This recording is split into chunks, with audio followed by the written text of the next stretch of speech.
there is a growing movement, let's call it, of people who see what you've just explained, who feel it, who see it, maybe not all of it, but they appreciate the climate change dimension or the population dimension or the inequality dimension and so on. Do you see such movements as sufficient to deal with this problem or not? I mean, how do you sense the strength of the opposition to letting this play out? Well, we have opposition to the system from the very beginning for the last 500 years.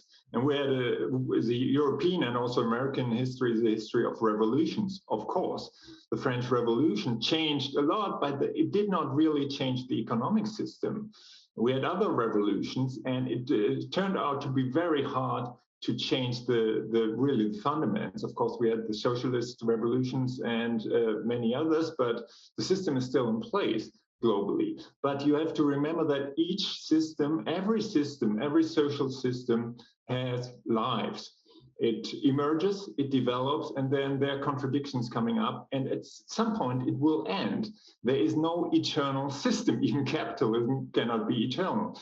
And there are many signs which could show that we are already in a transition phase. And of course, in a transition phase, the system becomes chaotic.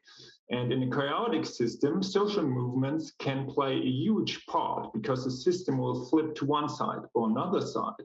And the transition from one social system to a different system is not an event, it's not one revolution, but it's a process. Sometimes it takes decades, sometimes centuries.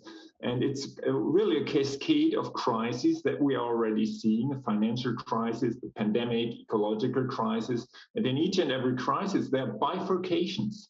The system becomes more unstable, and society can make choices to go rather to this side or to another side. And the choices we make will determine the options that we have in the next crisis. And so I think in the 2008 financial crisis, there was a lot of opposition. There was Occupy Wall Street, but it was crushed. In this pandemic, or again, the states used their money to bail out Wall Street, the aviation industry, and so on. But I think there's a growing sense that the system will not continue forever. And there's growing resistance. Here in Germany, we had the largest demonstrations in our history since World War II against climate change. And this was before the pandemic. And I think the pandemic has held some of this growing resistance a little bit under the carpet, but it will come up again, I'm quite sure. And we see more and more instability. We don't know where the whole thing goes, but it is a time really where resistance and also imagination of different forms of economic organization is crucial.